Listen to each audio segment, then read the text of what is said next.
இஸ்லாமும் அறிவியலும் எனக்கு ஒரு தலைப்பு கொடுத்துருக்கிறாங்க. இந்த தலைப்புல பேசுறீங்களான்னு கேட்டாங்க, சரின்னு சொன்னேன். எதுக்காக தலைப்பு கொடுத்திருக்கிறாங்கன்னு எனக்கு தெரியல. ஆனால் அறிவின் மாண்பை பற்றி யாருக்கும் இந்த உலகத்தில் மேடை போட்டு சொல்ல வேண்டிய அவசியம்ங்கிறது இல்லை. அறிவுதான் வளர்ச்சி. ஜித்தா ஏர்போர்ட்ல போய் பார்த்தீங்கன்னா நம்ம ஆட்களை நிறைய பேர் எடுபடி வேலை செய்யறாங்க. அதிகாரிகளா பொறுப்பிருப்பவர்கள் யார் என்று பாருங்கள், பிராமண சமுதாயத்தை சார்ந்தவர்கள் இருக்கிறார். ஜித்தாவில்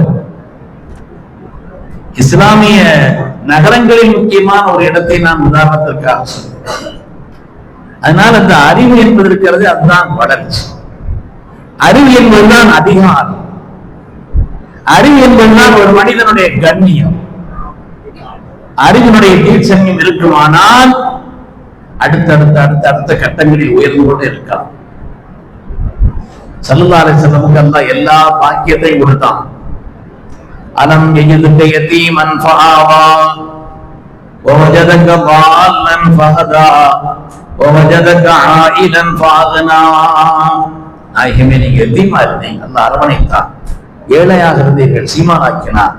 நுபுவத்துடைய ஞானம் இல்லாமல் இருந்தீர்கள், அல்லாஹ் அந்த அறிவு ஞானத்தை தந்தான் என்றெல்லாம் சொல்லக்கூடிய அல்லாஹ் ஒரே ஒரு விஷயத்தை தான் அதிகமா கேட்கும்படி சொல்கிறார். குல் ரப்பி ஸித்னி இல்மா. நாயகமே, நீங்க சொல்லுங்க, அல்லாஹ் எனக்கு இந்த இல்மை அதிகப்படுத்தித்தா, அறிவை தீட்சண்யமாக்கி எனக்கு அதிகப்படுத்தி. யார் அவர்கள்? இதுவரை வந்தவர்கள், வர இருப்பவர்கள், அவ்வளவு ஞானத்தையும் கொடுக்கப்பட்டேன் என்று சொன்ன நாயகத்திற்கு அல்லாஹ் சொல்ல சொன்னான். அவர்கள் வழியாக உம்மத்திற்கும் அல்லாஹ் எனக்கு கல்வி ஞானத்தை அதிகப்படுத்தும் அப்படின்னா அதனுடைய முக்கியத்துவம் என்னங்கிறது விளங்குறதுக்கு ஆசை. அதே மாதிரி நாயகத்திற்கு எவ்வளவு அந்த காரியத்தை செய்தார், உபகாரங்களை.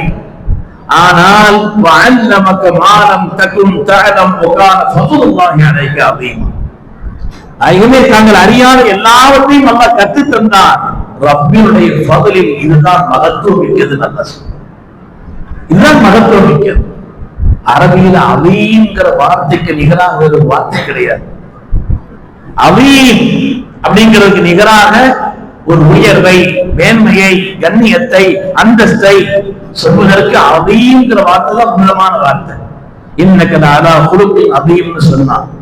ரமதானை பற்றி உங்களுக்கு மகத்தான அவீமான ஒரு மாதம் வரப்போகிறது என்று கண்ணியத்தினுடைய இடங்களில் எல்லாம் அந்த அவீம் என்று சொன்னார். அதனால அல்லாஹ் சொல்லுகிறான், அல்லாஹ்வுடைய ஃபதுலில் மிக மிக மிக உன்னதமான ஒரு ஃபதுல் என்பது அல்லாஹ் உங்களுக்கு அறிவை தந்ததுன்னு சொல்றார். அதனால அறிவு தீட்சண்யம் என்பது எவ்வளவுங்கிறத யாருக்கும் சொல்லி தெரிய வேண்டியதில்லை. இன்னும் சொல்ல போனால் நாம் அடிக்கடி ஓதக்கூடிய சூரை யாசீனில் அல்லாஹ் சொல்லுகிறான், லியுந்திர மன் கான ஹய்யன். குர்ஆன் யாருக்கு வந்துச்சு தெரியுமா? லியுந்திர மன் கான ஹய்யன். அந்த ஹய்யன் என்பதற்கு தஃசீர் என்னன்னா, ஆகிலன், யார் புத்திசாலிகளோ அவர்களுக்கு அச்சமூட்டி எச்சரிக்கை செய்வதற்கு. குர்ஆன் வந்ததே புத்திசாலிகளுக்கு அல்லாஹ் சொல்றான், அறிவாளிகளுக்கு தான். அதனால அறிவினுடைய வளர்ச்சி, அறிவினுடைய உயர்வு, அறிவினுடைய தேவை, அறிவை நாம் பெற்றுக்கொண்டே இருக்க வேண்டும். அதுக்கு ஒரு முடிவே கிடையாது. அது மினல் மகதியில் அல்ல, அது மினல் மகதியில் அல்ல. அது தொட்டிலில் தொடக்கம் நம்முடைய கபர் வரை தொடர்ந்து கொண்டே இருக்கு. நான் ஓரளவு விளங்கிட்டேன், எல்லாத்தையும் படிச்சுட்டேன் அப்படின்னு என்னைக்கு நினைக்கிறோமோ அன்னிலிருந்து நம்ம ஜஹாலத்தை ஆரம்பிக்கிறதுன்னு அர்த்தம். நம்முடைய அறிவின்மை ஆரம்பிக்கிறதுன்னு அர்த்தம். இன்னும் இன்னும் இன்னும் இன்னும் என்று பேராசை இருந்து கொண்டே இருக்க வேண்டும். அறிவு ஓரளவு நான் எல்லாத்தையும் படிச்சுட்டேன்னு சொன்னா அன்னையோடு நம்முடைய அறிவுக்கு திரையிடப்படுகிறது, அறியாமை என்பது தொடங்குகிறது. அதனால மார்க்கம் அறிவை வலியுறுத்தி சொல்லி இருப்பதை போல வேறு எதையும் இந்த அளவுக்கு சொல்லவில்லை. இந்த அளவுக்கு சொல்லவில்லை. உலகத்துல சாதாரணமா ஓரறிவு, ஈரறிவு, மூவறிவு, நான்கறிவு, ஐயறிவு, ஆறறிவு, பகுத்தறிவுன்னு சொல்றாங்க. தொடுதல் ஓரறிவு, தொடுதலோடு சேர்ந்து சுவைத்தலும் சேர்ந்திருந்தால் ஈரறிவு, சுவைத்தலோடு சேர்ந்திருந்த நுகர்தலும் இருந்தால் மூவறிவு, நுகர்தலோடு சேர்ந்து காணக்கூடிய அறிவு இருந்தால் அது நான்கறிவு, காணக்கூடிய இந்த நிலையை போல கேட்டலும் சேர்ந்திருந்தால் அது ஐந்தறிவு, அதோடு பகுத்தறியக்கூடிய தன்மையை வந்துவிட்டால் ஆறறிவு. மனிதன் ஆறறிவு உள்ளவன். முடிவுலாம் கிடையாது, அது முடிவுலாம் கிடையாது. அதுக்கு மேல சமயோகித அறிவுன்னு ஒண்ணு இருக்குது, நுண்ணறிவுன்னு ஒண்ணு இருக்குது, இல்ம கஸ்பின்னு ஒண்ணு இருக்குது, இல்ம வகபின்னு ஒண்ணு இருக்குது. இல்முக்கு முடிவே சொல்லல. அறிவுக்கு எல்வே இல்லை, தொடர்ந்துகிட்டே போயிட்டே இருக்குது. அதாவது சின்ன உதாரணம் சொல்றதா இருந்தா, அறிவலி எல்லாம் ஒரு கனவு கண்டாங்க. அந்த கனவுல ஸல்லல்லாஹு அலைஹி வஸல்லம் வந்து கனவுல எதிரி எடுத்து எல்லாத்துக்கும் விளம்பிக்கிட்டு இருக்கிறார். தஹஜ்ஜுத் நேரத்துல இவங்க பள்ளிக்கு போறாங்க. பள்ளியில உமருல்லாஹ்வுடைய ஆட்சி, அவங்க கலீஃபா, அவங்க என்ன செய்யறாங்கன்னு எடுத்து எதையும் விளம்புறாங்க. அறிவல்லாஹு சல்லாஹ் கொடுத்துதா கனவு கண்டாங்க இல்லையா, கை நீட்டி வாங்க நாங்க வாயில் போட்டாங்க, ரொம்ப ருசியா இருந்துச்சு. அதனால அறிவெல்லாம் 2வது தடவை கை நீட்டினாங்க, சொல்ல கொடுக்கல. இதுக்கு மத்தமா செய்ய முடியாது, கொடுக்கல. உமருல்லாஹ் தஆலா கொடுத்துக்கிட்டு இருந்தாங்க யதார்த்தத்துல, நடைமுறையில. அன்னைக்கு சுபுகுல அறிவெல்லாம் கை நீட்டி வாங்கினாங்க, வாயில் போட்டாங்க, அதுவும் ருசியா இருந்துச்சு. 2வது தடவை கை நீட்டினாங்களா, உமர் தான் சொன்னாங்க, ரசூலுல்லாஹ் தந்தா நானும் தந்துருப்பேன். ரசூலுல்லாஹ் தந்தா இது என்ன அறிவு? இது என்ன அறிவு? நமக்கு தெரியாத விஷயம் என்ற காரணத்தினால அது என்ன விடங்கள் அவ்வளவுதான். மனிதர்கள் அறியாத விஷயத்தில் அவர்கள் விரோதிகள் தான், அவர்கள் எதிர்கருத்து உள்ளவர்கள் தான். நமக்கு விளங்காத பாசிவரால் பேசிக்கிட்டு இருக்கிறார் வைங்க, நம்ம என்ன செய்வோம், ஏதோ உடகிட்டு இருக்கிறாருன்னு சொல்லுவோம். அரபுகளோட வண்டியில உட்கார்ந்து போயிட்டு இருந்தா நம்ம தமிழ்ல வேறதா பேசியிருந்தா அவங்க சொல்லுவோம், இன்னத்து உடகிட்டு இருக்கிற அப்படின்னு சொல்லுவான். நம்ம பேசுறது அவங்களுக்கு விளங்காத காரணத்தினால் உறவு மாதிரி தெரியும். அதனால அறிவு நீச்சம் என்பது அதற்கு ஒரு எல்கையே கிடையாது, முடிவே கிடையாது. சமயோஜித அறிவு, நேரத்திற்கேற்ப பதில் சொல்றது. இது நடைமுறையில சொல்றாங்க, கொஞ்சம் அரசியல்வாதிகளை விட்டு கூடுதலா இருக்குது. அது இந்தியாவுக்கு வந்திருந்தார் பாகிஸ்தானுடைய பிரதமர் அய்யூப் கான். அந்த நேரத்தில் பண்டிட்டார் ஜவஹர்லால் நேரு அவர்கள் ஒரு காஷ்மீர் ஆப்பிள் எடுத்து கொடுத்தாராம். இது காஷ்மீர் ஆப்பிள் அப்படின்னு சொன்னார். என்ன அர்த்தம்? காஷ்மீர் எங்கிட்டதான் இருக்குது, தேவையில்லாம பாகிஸ்தான் அதுல தலையிட்டு இருக்குது இல்லையா, காஷ்மீர் எங்கிட்டதான் இருக்குதுன்னு காட்டுறதுக்காக வேண்டி ஜவஹர்லால் நேரு அவர்கள் அய்யூப் கான் இடத்துல, பாகிஸ்தான் பிரதமர் இது காஷ்மீர் ஆப்பிள். அவர் உடனே இடுப்புல ஒரு சாவை வந்து வச்சிருந்தாரு, அதுல ஒரு சின்ன கத்தி இருந்துச்சான். காஷ்மீர் ஆப்பிள் வெட்டுறதுக்கு பாகிஸ்தான் கத்தி ஜல்லி தெரிஞ்சாரா, அதை எடுத்து வெட்டி விட்டார். இது ஒரு சமயம். நீங்க வேற ஏதாவது அசத்து பாகிஸ்தான் தொழில் பேசுறாருன்னு சொல்லிட்டு இல்ல. அதாவது சமயோஜிதமான உள்ள அறிவுங்கிறது நிறைய இருக்கு, அந்தந்த நேரத்துக்கு ஏற்ப உள்ள ஒரு நிலைகள்ங்கிறது. நம்ம காமியாத ரஹ்மத்துல்லாஹி அவர்கள் பெரிய ஜட்ஜ். அவங்க ஒரு ஆள் வந்தாரு, அந்த காலம் பணத்தை எல்லாம் ஒரு ஆட்டு அம்மா இதுக்கு கொடுத்து வைப்பாங்க, அதை எங்கேயா புதைச்சு வைப்பாங்க. இப்படித்தான் அந்த காலத்துல சேமிப்புங்கிறது. ஒரு ஆள் வந்து சொன்னாரு, நான் இவருக்கு பணத்தை கொடுத்து வச்சிருந்த அம்மா இதுமா, அந்த மனுஷன் தரல, மொத்தமா மறுக்கிறார் சொன்னாங்க. காலையாத ரஹ்மத்துல்லாஹி அவர்கிட்ட கேட்டாங்களா, உண்மையிலே நீ கொடுத்தீங்களாங்க? அவர் அவ்வளவு கண்ணீர் விட்டு அழுது சத்தியமா சொன்னார், நான் கொடுத்தேன். சரி, நான் பாத்துக்கிறேன். சரி, கொடுத்த இடத்துல ஏதாவது ஒரு அடையாளம் ஏதாவது இருந்துச்சான்னு கேட்டாங்களாம். அவர் தந்த, நான் வந்து கொடுத்திருந்த அந்த இடத்துல ஒரு மரம் ஒண்ணு நின்றுச்சுன்னு சொன்னாங்க. காலையாவது ரஹ்மத்துல்லாஹி சொன்னாங்கன்னா, சரி நீங்க அந்த மரத்துக்கிட்ட போய் நில்லுங்க அப்படின்னு ஒரு அடிச்சு வைக்கிறான். அந்த மரத்துக்கிட்ட 1 மணி நேரம் என்னதான் பார்க்கணும்னு சொல்லியிருக்கேன், எல்லாம் நடக்கும், என்னதான் பார்க்கணும். அவர் ட்ரெயினுக்கு அசல் போற, அதனால போறாங்க.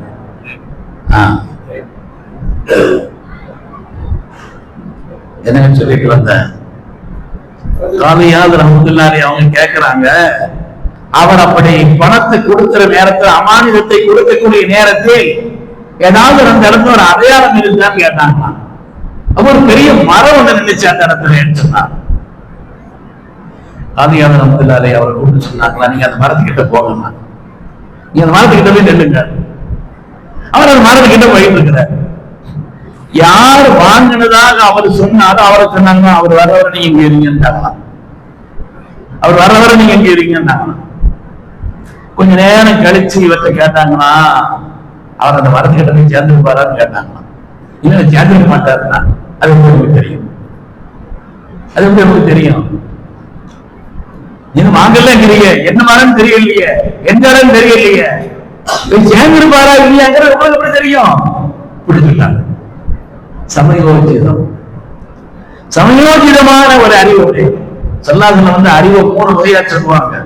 ஒரு பெரும் மழை பொழிகிறது என்றால் கட்டாந்தரையிலும் விழும், அப்படியே வடிஞ்சு போய் அது யாருக்கும் பயன்படாம மலைகள்ல பெய்யுது இல்லையா அப்படின்னு செய்யும், வடிஞ்சு போயிடும், பயன் இல்லாம ஆயும். இன்னொன்று இருக்கிறது, அந்த தண்ணீர் அதை சேகரித்து வைக்கக்கூடிய தரிசு நிலங்கள், சேகரித்து வைக்க அதுல இருந்து எடுத்துக்கலாம். இது 2வது நிலம். 3வது அந்த தண்ணீரை உள்வாங்கி அதில் எடுத்து தன்னுடைய உற்பத்தியை வெளிப்படுத்தக்கூடிய ஒரு நிலம். 3 வகையா இருக்கு. அது மாதிரிதான் அறிவு. அறிவுகளையும் அப்படித்தான். பொது ஜனங்கள் இருப்பாங்க, ஒரு விஷயத்தை அறிஞர்கள் இருப்பாங்க, ஆராய்ச்சியாளர்கள் இருப்பாங்க. உதாரணமா நம்ம டாக்டர்கிட்ட போறோம், நம்ம நோயாளி உடம்பு சரியில்லை, அவர்கிட்ட கேட்கிறான், அவர் நம்ம நோயாளிங்கிற ரீதியில அவர் அதை படிச்சிருக்கிறார், ஒரு மருந்து தருகிறார். அவர் மருத்துவர் என்று சொன்னார். நாம் நோயாளிங்கிறது முதல் இது, அவர் மருத்துவர் என்பது 2வது. அந்த ஆராய்ச்சியை செய்து இந்த நோய்க்கு இந்த மருந்து கண்டுபிடிச்ச ஆராய்ச்சியாளர் 3வது இருக்கிறார்.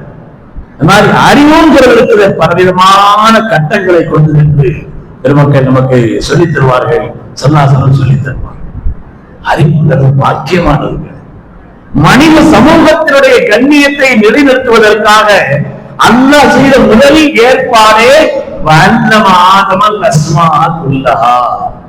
ஆதம் அலைஹிஸ்ஸலாமுக்கு அல்லாஹ் அறிவுஞானத்தை கற்றுக் கொடுத்தான்.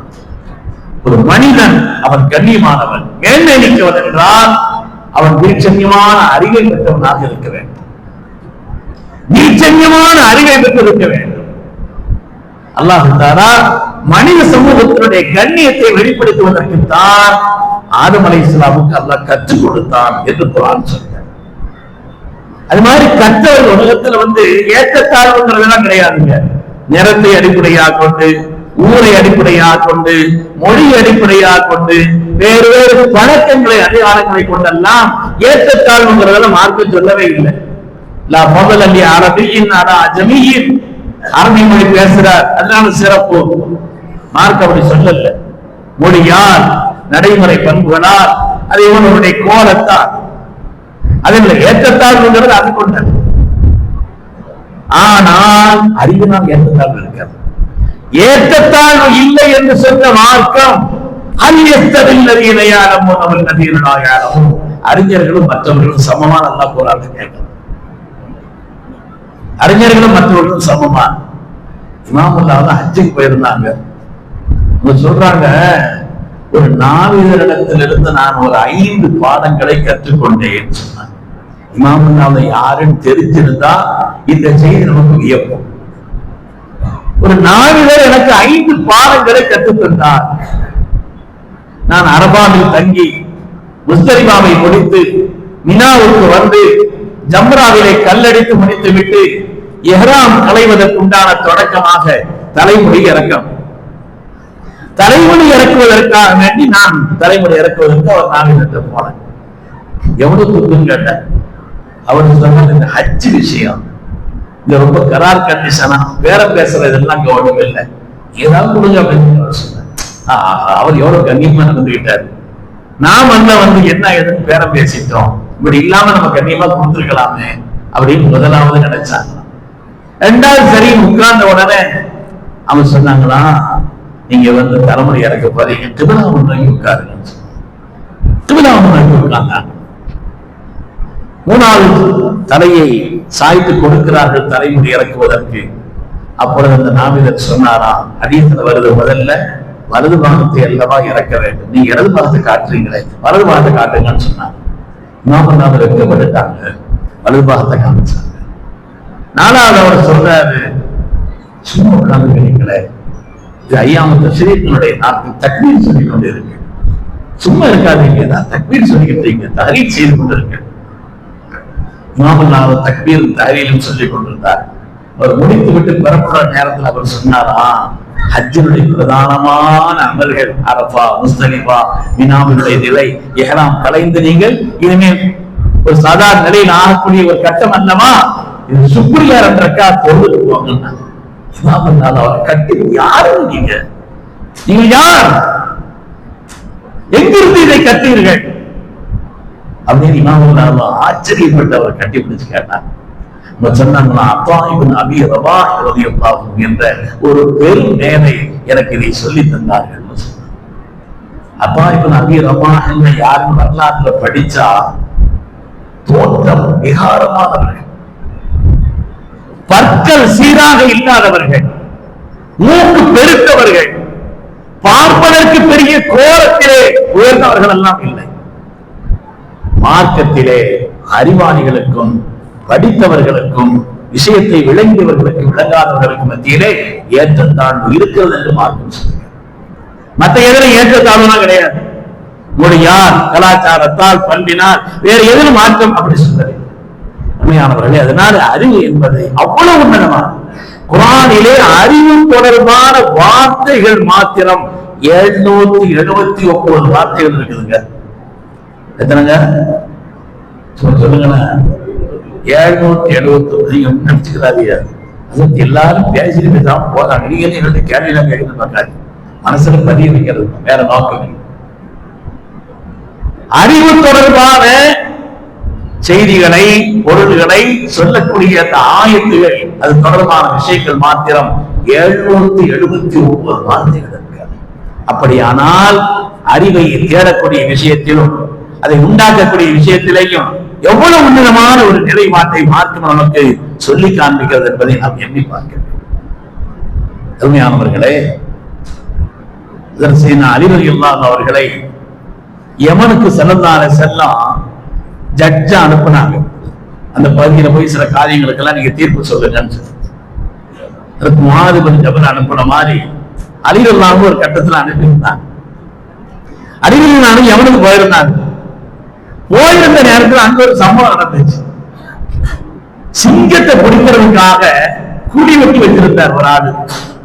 சிங்க நடமாடக்கூடிய பகுதி, அதை பிடிக்கிறதுக்காக ஒரு குடி வெட்டி வச்சிருந்தார், பெரிய குடி. அது ஒரு சிங்கம் விழுந்துருச்சு. அதை வேடிக்கை பார்க்கறதுக்கு பெரிய கூட்டம் வந்துருச்சு. சிங்கம் வந்துருச்சு, சிங்கம் வந்துருச்சு டெல்லி. அது வேடிக்கை பார்க்க பெரிய கூட்டம் வேடிக்கை பார்த்துட்டு இருக்கும் பொழுது ஒரு ஆள் தவறு உள்ள விழுந்துட்டார். சிங்கத்தினுடைய அந்த குழிக்குள்ள ஒரு ஆள் விழுந்துட்டார். அந்த வர்க்கம் போகும் பொழுது தன்னை தற்காத்துக்கிறதுக்காக வேண்டி பக்கத்துல ஒரு ஆளை பிடிச்சார் இல்லையா, அவரையும் சேர்த்து எடுத்துட்டு போயிட்டார். அவரையும் சேர்த்து இழுத்து உள்ள கொண்டு போயிட்டார். அவரும் இன்னொரு ஆளை பிடிச்சார், அதனால அவரையும் சேர்த்து கொண்டு போயிட்டார். மூணாவது ஆள் நாலாவது ஆளை பிடிச்சு எடுத்து கொண்டு போயிட்டார். ஆக 4 பேருக்கு போயிட்டான். கடும் கோபத்தில் இருந்த சிங்கம் 4 வரை கடிச்சு குதைக்கு கொண்டுச்சு. இந்த விவகாரம் அலி ரலியல்லாஹு வருது. இது என்ன சட்டம்? யாருக்கும் பகரம் கொடுக்க வேண்டுமா? யார் இதிலே குற்றவாளி? யார் பகரம் கொடுக்கப்பட வேண்டியது யார் அப்படின்னு அலி ரலியல்லாஹு வருது. அலி ரலியல்லாஹு சொன்னாங்க, இதனுடைய அசல் குற்றவாளி குளிதோன்னார் தான். ஆனா அவர் யாரை கொலை செய்யறதுக்கான குளிதோண்டல்ல, அவர் சிங்கம் பிடிக்கிறது குளிதோண்டி வச்சாரு, இவன் தவறு முடிஞ்சுட்டான். அதனால அவர் அசல் குற்றவாளி என்று கருதப்படாது. அதே நேரத்தில் அவருடைய செய்கையினால் இது வந்த காரணத்தினாலே அவர் தியத், அதற்குண்டான ஒரு தியத்தை, ஒரு குறிப்பிட்ட அளவு பணம் ஆட்கள் சொல்லி இருக்கிறது தியத்துன்னு சொன்னான். அந்த குறிப்பிட்ட அளவிற்குண்டான பணத்தை கொடுக்க வேண்டும். இதுல இந்த 4 பேருடைய கொலை இருக்குது இல்லையா, 4 பேருக்கும் தியத்து கொடுக்கணும்.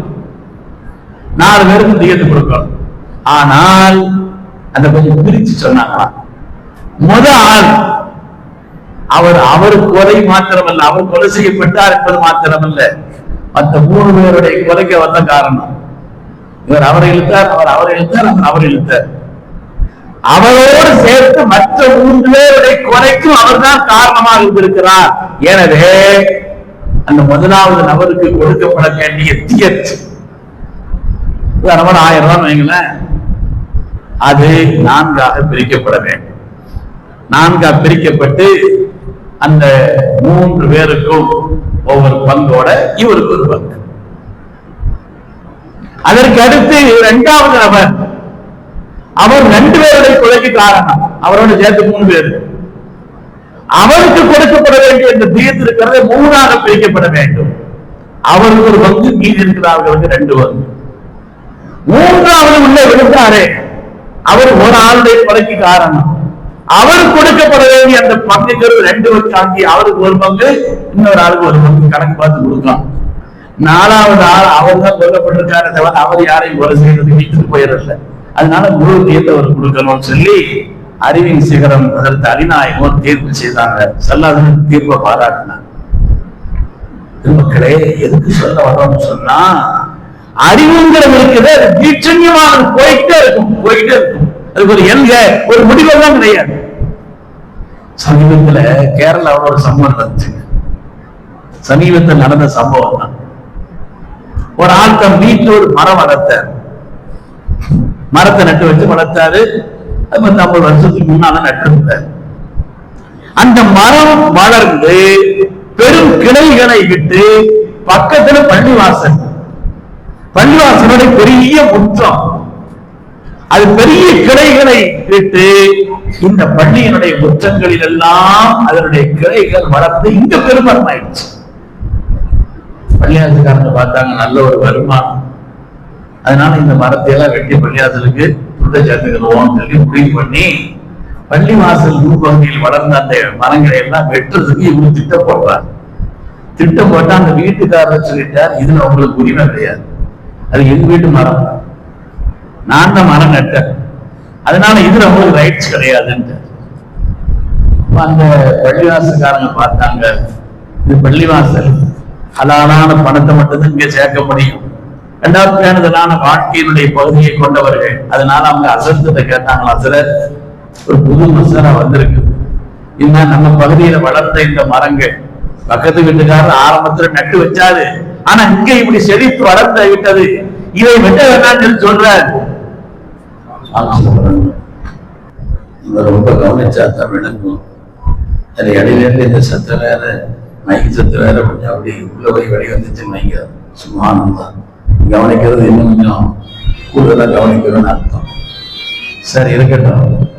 மரம் நட்டாரு, மரம் நட்டிருந்தாரு அவரு, பக்கத்துல பள்ளியில விசாலமா மரங்கள் எல்லாம் அப்படியே வளர்ந்துருச்சு. இப்ப அசரத்துக்கு கேட்கிறாங்க, அசரர் வீட்டுக்காரருக்கு சம்மதிக்க மாட்டேங்கிறார், அவர் எனக்கு தான் சொந்தங்கிறார், ஆனா அவர் நட்ட ஒரு மரத்தினுடைய இது மாத்திரம் தான் அங்க இருக்குதே தவிர மற்ற எல்லாம் பள்ளி முற்றத்துல தான் வளர்ந்துருக்கு, இதை வெட்டது கூடாதுங்கிறாரு. மார்க்க சட்டம் என்ன அசரத்தில் கேட்கிறாரு. அதற்கு பார்த்தாரு புதுசா இருக்குது, நான் ஓதர கிதாபுல உடனடியா எனக்கு ஞாபகம் வரல, வேணா இந்த உஸ்தாமார்கிட்ட போய் நான் கேட்டுட்டு வந்து சொல்றேன்னு சொல்லிட்டு அவர் தன்னுடைய உஸ்தாத் தேடி போயிருக்கிறார். அந்த உஸ்தாத் பேரு மீராங்குட்டி முஸ்லியார். அந்த உஸ்தாத் பேரு மீராங்குட்டி முஸ்லியார். நடந்த சம்பவம், அதுக்கான இந்த பேரை சொல்றேன். அதனால இங்கிருந்து மீராங்குட்டி முஸ்லியார் தன்னுடைய உஸ்தாத் தேடி போயிருக்கிறார். இங்கிருந்து போய் பார்க்க போனா அந்த உஸ்தாத் அப்பதான் எங்கேயோ அவசரமா ஒரு கார்ல போறதுக்காக கார்ல ஏறி உட்கார்ந்துருக்கிறாரு. அவன் தன்கிட்ட ஓதர மாணவன் வந்திருக்காரு. அவன் எந்த விஷயம் கேட்டுங்களா, இல்ல சார் எங்க ஊர்ல ஒரு சின்ன பிரச்சனை, ஒரு வீட்டுல ஒரு ஆள் மரம் நட்டாரு, அது வளர்ந்து பெரிய கிளைகளை எல்லாம் பக்கத்துல வெட்டுச்சு, அது பள்ளிவாசல் முற்றம் ஆயிடுச்சு, பள்ளிவாசல்காரங்க எங்களுக்குன்னு சொல்றாங்க, தமிழ்நாடு இருந்தா நான் சாச்சு பெண்மா இருக்கா, பள்ளிவாசல் சொல்றது வீட்டு கட்ட விட மாட்டேங்கிறான்னு சொல்லி அவர் என்ன செய்வான், ஊர்லாம் திட்டி அவர் ஒரு வழியா ஆக்கிரும். இப்ப இப்படி ஒரு சட்டம், என்ன சட்டம் கேட்டு எங்களுடைய பள்ளி நிர்வாகிகள் கேட்டு வர சொன்னாங்க. மார்க்கம் அப்படிங்கிற அடிப்படையில் எது செய்யணுமோ அதை செய்வோம்னு சொல்லிட்டாங்க. அதற்கு சொன்னாரா, உன இது சம்பந்தப்பட்ட கிதாபுல முகுனின்னு ஒரு கிதாப் இருக்கு. முகுனி கிதாபுல சொல்லுடைய பாடத்துல பாரு. எதுக்கு சொல்ல வர்ற, அந்த முகுனிங்கிற கிதாப் கிட்டத்தட்ட 800 வருஷங்களுக்கு முன்னால் எழுதப்பட்டது. 800 வருஷங்களுக்கு முன்னால் எழுதப்பட்ட கிதாப். அதுல சுல்லுடைய பாடங்களை நீ பார்த்தா, இதா நபத்த ரஜுலுன் ஷஜரத்தன்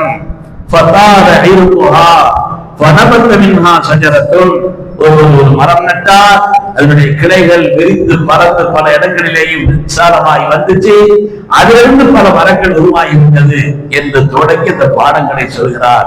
அப்படி வேறு இடத்தில் அந்த மரங்கள் கிளை விட்டு வளர்ந்தால் அசல் எல்லா மரமும் வீட்டுக்காரர்கள், எல்லா மரமும் யாருக்கு சொன்னாங்க? வீட்டுக்காரர்கள். ஆனால் எந்த இடங்களில் வளர்ந்ததோ அந்த இடத்திற்கான வாடகையை இந்த வீட்டுக்காரர் கொடுக்கணும் என்று மார்க்க சட்டத்தில் சொல்லியிருக்கிறார். மக்களை எதற்காக சொல்ல வருகிறேன் என்றால், நம்முடைய முன்னோர்களால் அந்த நன்மக்கள் எவ்வளவு தீட்சண்யமான ஒரு பார்வையோடு ஒவ்வொரு காரியத்தையும் பார்த்திருக்கிறார். அதைத்தான் சொல்ல வந்தேன். இமாமுன்னாலும் அபூ ஹனீஃபா ரஹ்மத்துல்லாஹி மாத்திரம் ஃபர்லி மஸ்அலான்னு சொல்லுவாங்க. இப்படி வந்தால் இப்படி ஆயிட்டா, பின்னால் இப்படி நடந்தால், இப்படி நடந்து விட்டால்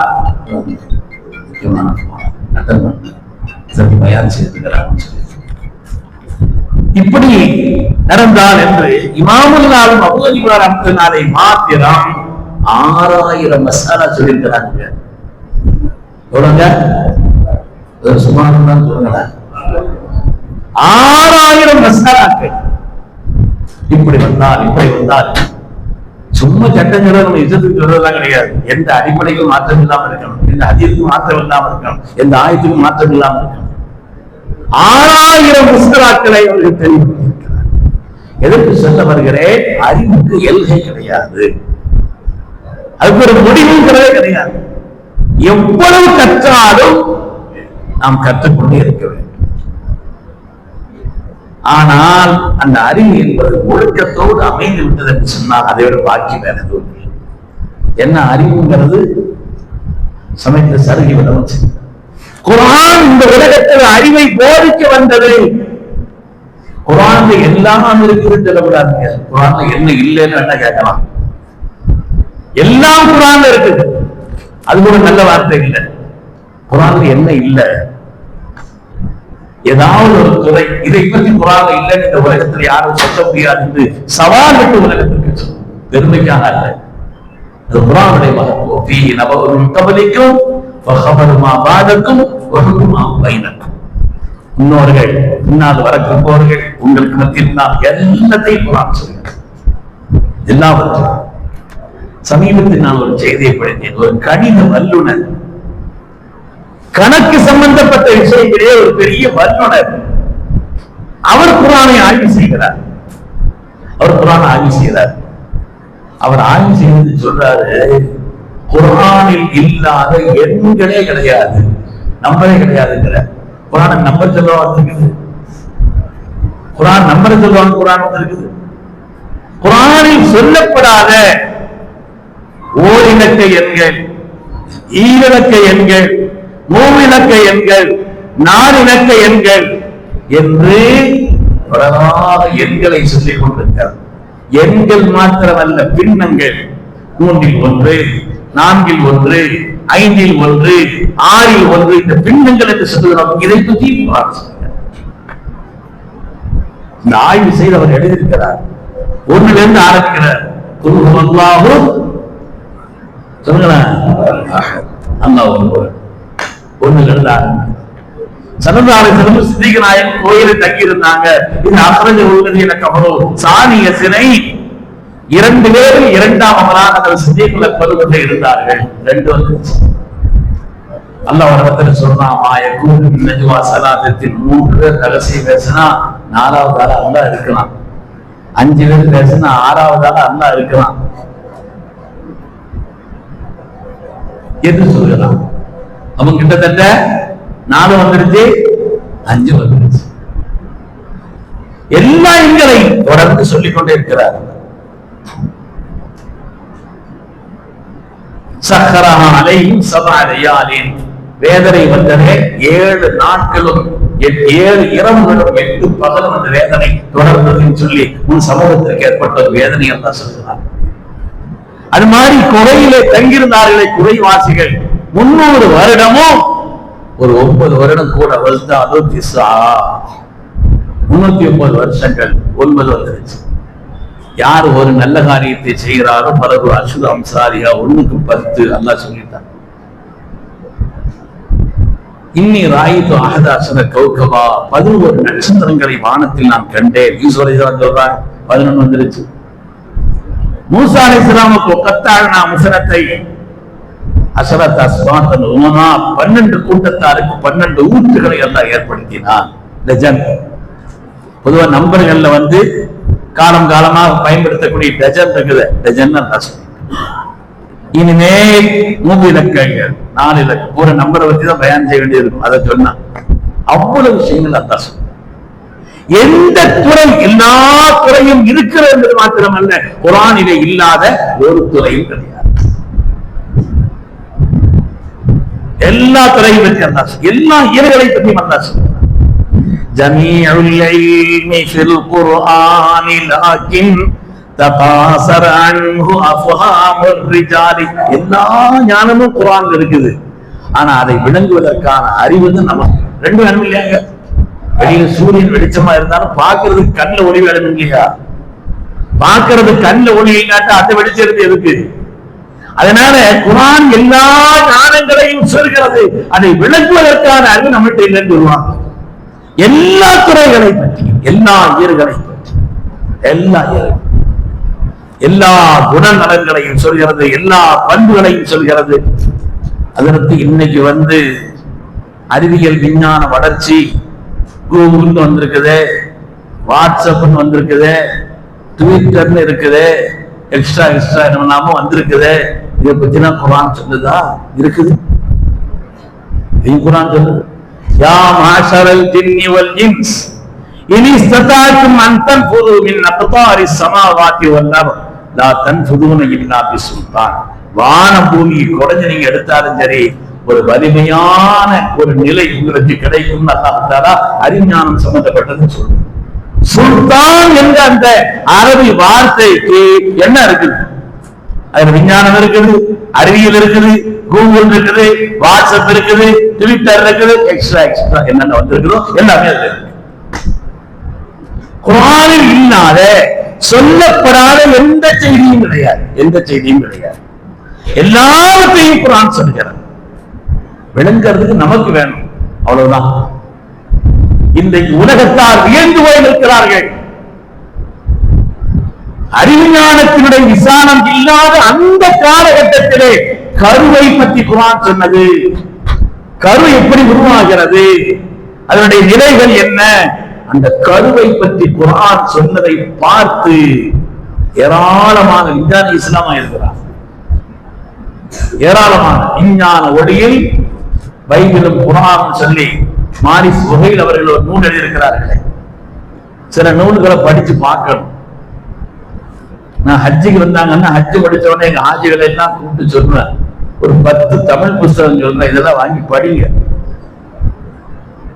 ஒரு 10 தமிழ் புஸ்தகத்தை நான் சொல்றேன். மிக்க மேலானவன் சொல்லி நம்முடைய மரியாதைக்குரிய அப்துல் கஃபூர் சாப் அவர்கள் எழுதிய ஒரு நூல். அலா என்ற வார்த்தைக்கு விளக்கமாக மிக்க மேலானவன் ஒரு நூல் எழுதியிருக்கிறார். சுப்ஹானல்லாஹ். ஒரு 50 நூலினுடைய சாரம் அதுன்னு சொல்லலாம். ஒரு 50 புஸ்தகத்தினுடைய சாரம் அது. அவ்வளவு அற்புதமான செய்திகள், அவ்வளவு அற்புதமான செய்திகள், அறிவியல் ரீதியான செய்திகளும் சரி, தீனியான செய்திகள் எல்லாவற்றையும். ஆப்பிரிக்க யானைகளுக்கு சொல்ற, ஆண் யானைக்கும் தந்தம் இருக்குது, பெண் யானைக்கும் தந்தம் இருக்குது. ஆப்பிரிக்காவுடைய யானைகளுக்கு, நம்ம இந்தியாவுடைய யானைகளுக்கு ஆண் யானைக்கு தான் தந்தம் இருக்குது, பெண் யானைக்கு தந்தம் இல்லை. இலங்கையினுடைய யானைகளுக்கு 2க்குமே தந்தம் இல்லைங்கிறது. சின்ன விஷயத்துக்காக சொல்றேன். எறும்பை பற்றி சொல்கிறாருங்க. எறும்பை பற்றி கிட்டத்தட்ட 4 பக்கம் எறும்பை பற்றி பேசுறாரு. அல்லாஹ் தஆலா குர்ஆன் ஷரீஃபிலே நம் என்ற பெயரால் ஒரு சூறாவைக்குள் இருக்கிறானே, அந்த எறும்பை பற்றி பேசுகிறார், பறவைகளை பற்றி பேசுகிறார். குர்ஆனில் சொல்லப்பட்ட பறவைகள், விலங்குகள், ஏவதைகளை எல்லாம் அல்லாஹ் சொன்னார். காகத்தை பற்றி குர்ஆன் சொல்கிறது. காகத்தை பற்றி குர்ஆன் சொல்லுது இல்லையா? ஆதம் அலைஹிஸ்ஸலாமுடைய மக்கள் ஹாபில் காபில் 2 பேர், காபில் அவரை கொலை செய்த நேரத்தில் எப்படி அடக்குதுன்னு தெரியாம இருந்தார். ஒரு காகம் வந்துதான் கற்றுக் கொடுத்தது என்று குர்ஆன் சொல்கிறதே. உலகத்துல காகத்தை மாறி புத்திசாலியான ஒரு பறவை இல்லை. காக்கை நோக்கரியும் கொக்கு டப்பரியும் சொல்லுவாங்க. காகம் இருக்குது, 30 நாளுக்கு ஓடுவா நடக்கும். விரட்ட வர்றானா, எதையும் தர வர்றானா, எதையும் பிடிக்க வர்றானா எல்லாம் தெரியும். காக்கை நோக்கரிக்கும் சொல்லுவாங்க. இந்த காகம் எல்லாவற்றையும் உலகத்தினுடைய படைப்பினங்களை சொல்கிறார், நீர்நிலைகளை சொல்கிறார், பறவைகளை சொல்கிறார், விலங்குகளை சொல்கிறார். மனித படைப்பினுடைய மாண்பு என்ன? மனிதனுக்கு உண்டான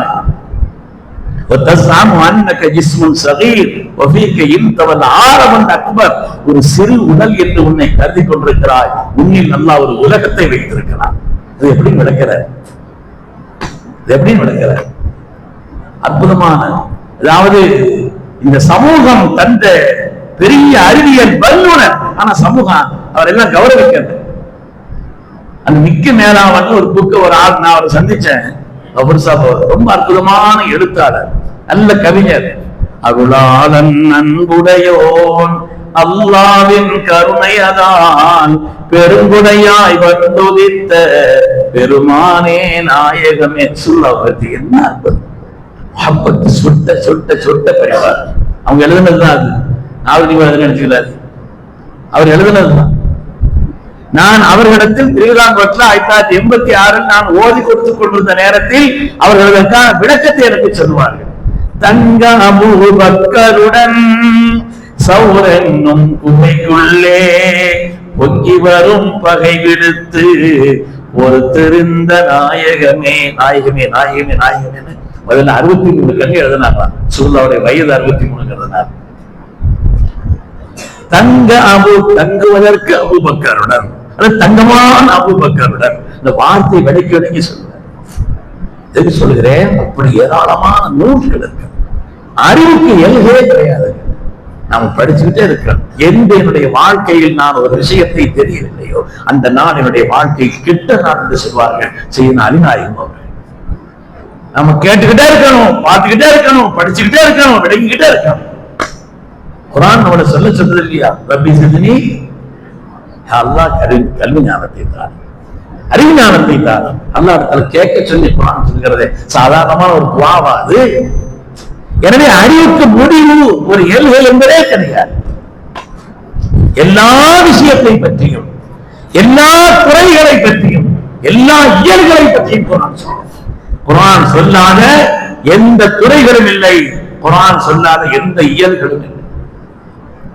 சமீபத்தில் இந்த குர்ஆன் வெளிப்படுத்திய அறிவியல் வெளிப்பாடு சமீபத்தில் குர்ஆன் ஷரீஃபில் சூரா யூசுப் இருக்குது இல்லையா? சுப்ஹானல்லாஹ், சூரத்துர் ரஹ்மான், சூரா யூசுப் எல்லாம் ஓத கேட்க கேட்க இன்பமாக இருக்கக்கூடிய ஒரு சூரா.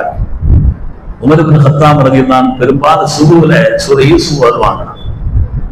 உமர் ரலியல்லாஹு தஆலா சுபுடைய நேரத்தில் பெரும்பாலும் சூரா யூசுப் ஓதி அவங்க தொழுவாங்க. சூரா யூசுஃபில் அல்லாஹ் தஆலா ஒரு முழுமையான வரலாற்று, அழகான வரலாறு சொல்கிறார். அழகான வரலாறு அல்லாஹ் சொல்கிறார். அந்த சூரா யூசுஃப் சம்பந்தப்பட்ட பல்வேறு விஷயங்களை ஆய்வு செய்து சமீபத்திலே எகிப்தை சார்ந்த ஒரு பேரறிஞர், ஒரு பெரிய டாக்டர் சமீபத்தில் செய்த ஒரு ஆய்வினுடைய விஞ்ஞானத்தினுடைய அறிவியலுடைய வெளிப்பாடாக ஒரு விஷயத்தை சொல்கிறார். ஒரு அறிவியலுடைய வெளிப்பாடாக, அதாவது 40 வயசு தாண்டிச்சுன்னா முதல்ல மனிதனை பாதிக்கிறது பார்வைதான். பார்வைதான் முதல்ல என்ன செய்யும். அப்புறம் கண்ணுல வெள்ளத்திர வருது, அது புரை விழுந்திருக்குது, அதனால அதை செய்யணும் இதை செய்யணும் சொல்றாங்க இல்லையா? இந்த 40 வயதை தொட்டால் மனிதனுக்கு முதலாக வரக்கூடிய ஒரு நிலைங்கிறது கண்ணில் ஏற்படக்கூடிய, இந்த கண்ணில் ஏற்படக்கூடிய இந்த வெள்ளை திரைக்கும் இந்த புரைக்கும் அதற்குண்டான மாற்று என்பது அறுவை சிகிச்சை மட்டும்தான். பழைய காலத்தில்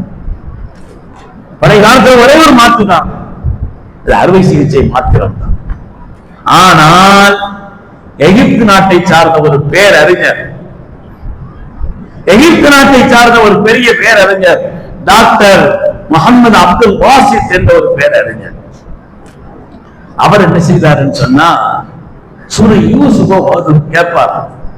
அடிக்கடி சூரா யூசுஃப் ஓதவும் செய்வாரு, கேட்கவும் செய்வார். அந்த சூரா யூசுஃப்ல அல்லாஹ் தஆலா ஒரு இடத்தில் சொல்கிறான், அதாவது இந்த சகோதரர்கள்லாம் வந்து சொல்லுவாங்க, யூசுப் அலைஹிஸ்ஸலாமுடைய சகோதரர்கள்லாம், யாக்கூப் அலைஹிஸ்ஸலாம் அவர்கள் தன்னுடைய அருமை மகன் யூசுப் அவர்கள் காணாமல் போன பிறகு அழுது அழுது அழுது அழுது பார்வை போய்விட்டது. இங்க தகப்பனாருக்கு பார்வை இல்லாம ஆயிடுச்சு. அதனால இன்னொரு சகோதரர் புண்ணியாமினை நீங்க பிடிச்சு வச்சீங்கன்னா எங்களால அவங்களுக்கு பதில் சொல்ல முடியாது. யூசுஃபும் தெரியாம இவங்க பேசிக்கிட்டு இருந்தாங்க. அதனால அவரை விட்டுருங்கன்னு சொன்னார். பின்னால தெரிஞ்சிருச்சு இவங்கதான் யூசுப், அவங்க எகிப்துல பொறுப்புல இருக்கிறாங்கன்னு தெரிஞ்சிருச்சு. அதற்கு செய்தான் யூசுப் அலைஹிஸ்ஸலாம் சொன்னாங்களா, அப்படியா, இதுஹபு கமீஸி ஹாதா, இந்த சட்டையை கொண்டு போங்க, அந்த சட்டையை கலந்து கொடுத்தாங்களாம். ஃபஅல்கூஹு அலா வஜ்ஹி அபி, இந்த தகப்பனாருடைய முகத்துல போடுங்க, ஏத்தி வசி பார்வை. அந்த எகிப்தினுடைய டாக்டர் பேரறிஞர் சொல்கிறார், எனக்கு இது என்ன விளங்கல், சட்டை கலந்து கொண்டு அங்க பார்த்தா பார்வை வரும்னா, ஆனா இதுல ஏதோ ஒண்ணு இருக்குது, அது மாத்திரம் விளங்கிச்சு. இதுல ஏதோ ஒண்ணு இருக்குது, என்ன சட்டை கலந்து கொடுத்து போட்டு வந்த பார்வை வரும்னா அது என்ன புதுசா இருக்குது, ஏதோ ஒண்ணு இருக்குது, அது என்னன்னு எனக்கு தெரியல அப்படின்னு நான் யோசித்து யோசித்து யோசித்து அது சம்பந்தப்பட்ட ஆய்வை செய்தேன் சொல்கிறார். அது சம்பந்தப்பட்ட ஆய்வை செய்தால் அவர் சொல்கிறார், சட்டையில் அப்படி என்ன இருக்குது என்றால் அந்த வியர்வையினுடைய வாடை, சட்டையில் இருக்கிறது வியர்வையினுடைய அந்த வாடை. சட்டையில வேற என்ன இருக்கு, ராவணை சட்டையில சட்டை மாத்து பார்த்தா அவருடைய வியர்வை வாடை. இதை கொடுத்து விடுறாங்க. அதனாலதான் அதை கொண்டு போன சகோதரர்கள் எகிப்திலிருந்து பலஸ்தீன் கிட்ட போகும் பொழுது யாக்கூப் அலைஹிஸ்ஸலாம் சொன்னாங்களாம், என் அருமை மகன் யூசுஃபனுடைய இந்திய அஜிதரியா யூசுப், யூசுஃபனுடைய வாசனை எனக்கு தெரிகிறது. ஒரே வேலை இல்லை உங்களுக்கு, எப்ப பார்த்தாலும் யூசுப் யூசுப் தெரியிட்டே இருக்கு, அவர் வார வருது, அவர் வாசனை தெரியுதுன்னு சொல்றீங்களே, சத்தம் போட்டாங்க வருது இல்லையா? ஆனால் அந்த வியர்வையினுடைய வாடையை தான் உணர்ந்தார்கள். மேல போட்டோன்னு பார்வை வந்துச்சு வருது. இவர் சொல்கிறார், அந்த வியர்வை சம்பந்தப்பட்ட ஆய்வில் நான் ஈடுபட்டேன். மனித வியர்வை என்பது இருக்கிறதே, மனிதனுடைய வியர்வை என்பது ஒரு மனிதனுடைய கண் வெளிச்சத்திற்கு காரணமாக இருக்கிறது.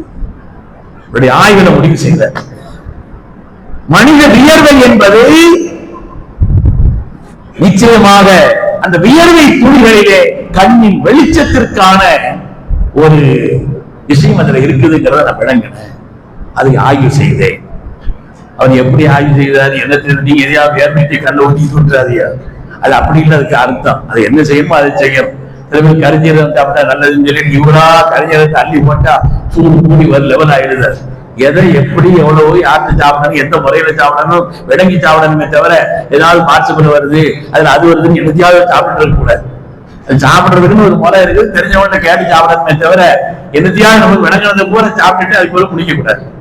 அது மாதிரி அவங்க அந்த சம்பந்தப்பட்டது ஆய்வு செய்தார். ஆய்வு செய்து சொல்கிறார், இதிலே நான் முதலாக ஆய்வுக்கு எடுத்துக்கொண்டது எலிகளை எடுத்துக்கொண்டேன். எலிகளை நான் எடுத்துக்கொண்டேன். அதிலே பார்வை இல்லாதவைகளுக்கு இந்த வியர்வையினுடைய அந்த சொட்டுக்களை நான் அதை ஆய்வு செய்து அதிலே போட்டு அதனுடைய பார்வையில் உறுத்திய பொழுது பார்வை வந்துருச்சு. முதலாவது எலிகளிலே தான் ஆய்வு செய்தேன். அதற்கு பிறகு மனிதர்களுக்கு ஆய்வு செய்து பார்த்தால் கிட்டத்தட்ட 90% நான் அதில் வெற்றி பெற்றேன். இந்த ஆய்வுடைய வெளிப்பாட்டை கொண்டு போய் அமெரிக்கா, பின்பு ஐரோப்பா, இங்கெல்லாம் நான் வெளிப்படுத்தினேன். முதலாக நான் அந்த சொட்டு மருந்து, அதிலிருந்து தயாரித்த சொட்டு மருந்தை வெளியிடுவதற்காக நான் அனுமதி கொடுத்த நாடு சுவிட்சர்லாந்து. சுவிட்சர்லாந்திலே தான் நான் அது சம்பந்தப்பட்ட அந்த இன்ஸ்டிடியூட்ல கொண்டு போய் நான் இந்த ஆய்வை வெளிப்படுத்தி அதை நிரூபிப்பதற்கான எல்லா அடையாளங்களையும் காட்டி அதற்கு பிறகு அங்கிருந்து சொட்டுமத்து அந்த சுவிட்சர்லாந்திலிருந்து வெளிப்படுத்தினார்கள். குர்ஆன் சமீபத்தில் வெளிப்படுத்திய அறிவியலின் வெளிப்பாடு என்ன இல்லை, குர்ஆனில் எல்லாம் இருக்கிறது. வானத்தை பற்றி, பூமியை பற்றி, நட்சத்திரங்களை பற்றி. ஏன் நமது மாவட்டத்தை சார்ந்த டாக்டர் அப்துல் கலாம் அவர்கள் தன்னுடைய அக்னி சிறகுகளில் எழுதுகிறாரே, தன்னுடைய அக்னி சிறகுகள் என்ற புத்தகத்தில் எழுதுகிறாரே, வானத்தை பற்றிய ஆய்வை, பூமியை பற்றிய ஆய்வை, நட்சத்திரங்களை பற்றிய ஆராய்ச்சியை செய்ய வேண்டும் எனக்கு என்னை தூண்டியது குர்ஆனின் ஆயத்துகள் என்று சொல்றார். அக்னி சிறகுகள் எழுதியிருக்கிறார். வானத்தை பற்றிய ஆராய்ச்சியை, பூமியை பற்றிய ஆராய்ச்சியை, நட்சத்திரங்களை பற்றி ஆய்வு செய்ய வேண்டும் என்று என்னை தூண்டியது குர்ஆனிலே உள்ள வசனங்கள் என்று சொல்கிறார். குர்ஆன் எல்லா காலகட்டத்திற்கும் தேவையான எல்லா செய்திகளையும் சொல்லிக்கொண்டே இருக்கு. குர்ஆனில் இல்லாதது எதுவும் இல்லை என்று சொல்லக்கூடிய அளவிற்கு எல்லா செய்திகளையும் குர்ஆன் சொல்கிறது என்று சொன்னார். அருமையானவர்களே, எல்லா இயல்களை பற்றி நாம் அதை படிக்கணும், கேட்கணும், விளங்கணும், குர்ஆனை ஆய்வு செய்யணும். அல்லாஹ் குர்ஆனை புத்திசாலிகள் என்று சொல்ல, குர்ஆனை பற்றி சிந்திப்பவர்களை புத்திசாலிகள் என்று அல்லாஹ் சொல்றார். சிந்தி சிந்தி குர்ஆன் எத்தனை இடத்தில் சொல்கிறது. அல்லாஹ் ததப்பர் குர்ஆன், குர்ஆனை சிந்திக்க வேண்டாமா? குர்ஆனை பற்றி யோசிக்க வேண்டாமா? குர்ஆனை பற்றி ஆய்வு செய்ய வேண்டாமா? எந்த காலகட்டத்திற்கும் உலகத்திலே எந்த ஆய்வுகளும் மாறுபடலாம், எந்த ஆய்வும் மாறுபடலாம். குர்ஆன் இந்த கருத்துக்கும் சரியில்லை, இந்த ஆயத்தை எடுத்துருவோம் ஏதாவது சொல்லணுமா? எல்லா கால கியாமத்து நாள் வரை உள்ள ஒரு நிலைப்பாடு அவர்களே. அதனாலே குர்ஆன் என்பது அது அறிவியலின் ஊற்று என்று சொல்லணும், அறிவியலின் ஊற்று என்று சொல்லணும். நான் என்னுடைய ஆசிரியர் இருந்த எல்லாமா கலீல் ஹஜ்ரத் அவர்கள் அறிவின் ஊற்று அல் குர்ஆன் சொல்லி ஒரு கட்டுரை எழுதியிருக்கிறார். சுப்ஹானல்லாஹ், ஒரு அற்புதமான ஒரு செய்தி. இன்னைக்கு யூதர்கள் இந்த சொட்டு வாசகத்தை கண்டுபிடிச்சாங்க இல்லையா, அதற்கு குர்ஆன் என்ன ஒரு தூண்டுதலை தந்தது என்று அதற்குண்டான ஆய்வு எழுதியிருக்கிறார். ஏராளமான செய்திகளை, அந்த செய்தியை தனியா சொன்னாங்க, அது ஒரு மணி நேரம் சொன்னாங்க. என்னென்ன குர்ஆனுடைய வார்த்தைகளை கொண்டு இன்றைய காலகட்டத்தில் அறிவியலின் வெளிச்சம் ஏற்பட்டிருக்கிறது என்று அறிவின் ஊற்று குர்ஆனின் ஆயத்துகள் என்று ஹஜ்ரத் அவர்கள் எழுதிய ஒரு நூல், சின்ன பேர் சொல்லலாம். அதனாலே உண்மையானவர்களே, குர்ஆன் வந்தது வெறும் நமக்கு உலகின் ரீதியான அறிவை சொல்வது அது அல்ல. குர்ஆனுடைய நோக்கம் ஆன்மீகம் தான், குர்ஆனுடைய லட்சியம் மறுமையினுடைய வெற்றி தான். அதுதான் குர்ஆனுடைய லட்சியம். ஆனால் குர்ஆனில் இல்லாமல் இருக்கிறது. குர்ஆனில் இல்லாது எதை பற்றி வேண்டும், எதை பற்றி வேண்டும்? சமீபத்தில் நான் ஒரு நூல் படித்தேன். சமீபத்தில் அதாவது இந்த செக்சுவல் சம்பந்தப்பட்ட நூல். என்ன செக்ஸுவல் படிக்கிறார், அது இல்லை. குர்ஆனில் அது தொடர்பான அடிப்படைகளும் சொல்லப்பட்டிருக்கிறது என்று ஒரு செக்சுவல் ஆய்வாளர் சொல்றார். அது தொடர்பான விஷயங்களையும் கூட குர்ஆன் ரொம்ப தெளிவாக சொல்லி காண்பிக்கிறது. ஆயத்தை பற்றி சொல்கிறார், மருத்துவத்தை பற்றி குர்ஆன் சொன்னதை பெருமக்கள் எழுதுவார். எந்த துறையை குர்ஆன் சொல்லாமல் எல்லாவற்றை பற்றி உண்டான செய்திகளை குர்ஆன் சொல்கிறது என்று பெருமக்கள் நமக்கு விளக்கம் சொல்வார். அருமையானவர்களே, ஒரு தூண்டுதலுக்காகத்தான் இந்த வார்த்தையை நடக்கும். இது கஸ்மீர் சொல்லுவாங்க. இந்த இல்மையெல்லாம் முயற்சி செய்து நாம் படிக்கக்கூடியது.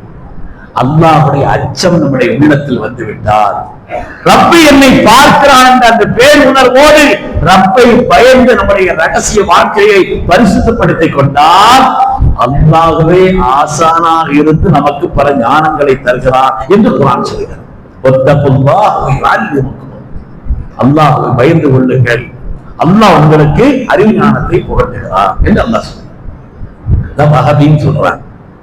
மூசா அலைஹிஸ்ஸலாம் தேடி போனாங்க இல்லையா, ஹிதர் அலைஹிஸ்ஸலாமை தேடி போய் அவர்கள் பெற்ற ஞானம் இருக்கிறது. அது வஹபி மில்லதுன்னா இல்மா, ரப்பின் புறத்திலிருந்து தனியாக கொடுக்கப்பட்ட அந்த ஞானம். அதனால அவ்வளவு நிலைகள் இருக்கிறது இல்மை பொறுத்த வரையிலே. அதற்கு ஒரு எல்கையோ அதற்கு ஒரு முடிவோ மார்க்கம் சொல்லவே இல்லை. அந்த அளவிற்கு நீண்ட கல்ச்சரா எந்த விஷயமே. இந்த காலகட்டத்தில் இந்த நூற்றாண்டில் வாழ்ந்த ஒரு பெரிய போராளி, தமிழகத்தினுடைய போராளி இவ ராமசாமி நாயக்கர், அவர் சொல்கிறார், இன இழிவு நீங்குவதற்கு ஒரே வழி இஸ்லாம் மட்டும்தான் சொல்றார். இன இழிவு நீங்க வேண்டுமா? ஒரே வழி இஸ்லாம் மட்டும்தான் என்று சொல்கிறார். குர்ஆன் மனிதர்களை எப்படி சமத்துவமாக நடத்துகிறது. ஏற்றத்தாழ்வு இல்லை. சஃபுல் அவர் நிற்கிறார், இவரை நீங்க போங்க அப்படின்னு சொல்றோமா யாரையாவது? நமக்கு தெரியாத அதனுடைய இந்த சமத்துவங்கிறதனுடைய மகத்துவம் நமக்கு தெரியாது. ஆனால் அந்த வேதனை உணர்ந்தவர்களுக்கு அது தெரியும். படிச்சிருப்பார், பொருளாதாரத்தில் மேம்பட்டிருப்பார், எல்லா நிலையிலும் உயர்ந்திருப்பார். ஆனால் அவரை இழிவாக மட்டமாக கருதக்கூடிய ஒரு நிலைங்கிறது சில சமூகத்தில் இருக்குமே. அவங்க எவ்வளவு வேதனைப்படுவாங்கிறது அவங்களுக்கு தெரியும், நமக்கு ஒண்ணும் தெரியாது. சவுதி நாட்டினுடைய அங்கே உள்ள அதிபர் இந்தியாவுக்கு வந்திருந்தார். ஒரு வெள்ளிக்கிழமை மன்னர் பைசல் இந்தியாவுக்கு வந்திருந்தார். ஜும்மா தொழில் கூட்டு போகணும், டெல்லி ஜாமியா மஸ்ஜித் சொல்லி வச்சுட்டாங்க. மாதிரி மன்னர் வர்றாரு, அதனால அவருக்கு வழி விட்டு வைக்கணும். எதிர்பார்த்து இருந்தாங்க. நேரம் குறிப்பிடப்பட்ட ஒரு இது அல்லவா, எல்லாரும் வந்திருக்காங்க, ஆனா இதுக்கு மட்டும் தனியா ஒண்ணும் செய்ய முடியாதுன்னு சொல்லிட்டு கொஞ்சம் எதிர்பார்த்தாங்க. வரல. தக்பீர் கட்டுறதுக்காண்டி காம சொல்லப்பட்டுருச்சு. காம சொல்லப்பட்டு அதுக்கு பிறகுதான் ஒரு அழைச்சிட்டு வர்றாங்க. வந்தால் சப்பு கூடிருச்சு. இப்ப இந்த நேரத்தில் அவர் நின்ன இடம் எதுன்னு சொன்னா, டெல்லி ஜாமியா மஸ்ஜித் போனவர்களுக்கு தெரியும், கீழே இறங்கி வரக்கூடிய அந்த வாசல் அகலமான வாசல். ஏன்னா அந்த இடத்துல யார் நிற்பாங்கன்னா, யாசகர்கள் விஜய் கட்டுவதற்காக முந்தைய ரிசர்வேஷன் பண்ணி அந்த இடத்த உட்கார வச்சிருப்பாங்க. அந்த இடத்துல நிற்பாங்க. தக்பீர் கட்டின உடனே அவங்களும் சப்பல நின்றுட்டாங்க. மன்னர் வந்தாரு, இடம் கிடைக்கல, அவங்களோட சேர்த்து சப்பல நின்றுட்டார். எல்லாரும் சொன்னா மன்னிச்சுக்கங்க, உங்களோட உரிய நேரத்தில் நான் கூட்டு வரல. என்ன விஷயம் கேட்கிறேன். இல்ல ஒண்ணும் இல்லை, உங்களுக்கு யாசகர்களும் யாசகம் கிடைக்கக்கூடிய இவங்களோட சேர்ந்து சப்பல நிக்க வேண்டியது வந்துருச்சு. அவருக்கு விளங்கல அது என்ன தெரியாது. ஏனென்றால் தோளோடு தோல் நிற்க வேண்டிய ஒரு நிலைப்பாட்டிற்கு உன்னதமான வழிகாட்டக்கூடிய ஒரு மார்க்கம். கலாச்சார ரீதியாக, பண்பாடு ரீதியாக, குண ஒழுக்கம் ரீதியாக இறையச்சத்தினுடைய ஒரு வாழ்க்கை மாத்திரம் நமக்கு வந்துவிட்டது என்று சொன்னால், அல்லாஹ்வே நமக்கு ஆசானாக மாறிவிடுகிறான், அறிஞானத்தை தருகிறான். அறிவியல் மீதான அறிவும் கிடைக்கும், அதுபோல ஆத்மார்த்தமான ஆன்மீகமான அறிவும் கிடைக்கும். அல்லாஹ் தஆலா நம்முடைய அறிஞானத்தை அதிகப்படுத்தி அருள் புரிவானாக. ரப்பினுடைய வேளாண் புறத்திலிருந்து அவனே நமக்கு ஆசானாக இருந்து உயர்ந்த ஞானங்களை அல்லாஹ் நமக்கு கற்றுத்தந்தல் புரிவானாக. நம்ம எல்லாம் தீட்சண்யமான அறிவை பெற்றவர்களாக ஒவ்வொரு காரியத்தையும் எப்படி விளங்க வேண்டுமோ அப்படி விளங்குவதற்குண்டான சிறந்த நுட்பத்தை, மதிநுட்பத்தை அல்லாஹ் எல்லோருக்கும் நசீபாக்கி அருள் புரிவானாக. தங்களுடைய சிறந்த மதிநுட்பத்தால், அறிவாற்றலால் இந்த தீனின் மேன்மைக்கு தங்களை அர்ப்பணித்த நம்முடைய முன்னோர்களான நன்மக்கள், இமாம்கள், அந்த சாலிஹீன்களுக்கு அல்லாஹ் தஆலா அந்தஸ்தை மென்மேலும் உயர்வாக்கி அருள் புரிவானாக. ஆமீன் ஆமீன் யா ரப்பல் ஆலமீன். வ ஆகிரு தஅவானா அனில் ஹம்துலில்லாஹி ரப்பில் ஆலமீன் என்று நன்றி சொல்லி என்னுடைய வார்த்தையை நிறைவு செய்கிறேன். வ ஆகிரு தஅவானா அனில் ஹம்துலில்லாஹ்.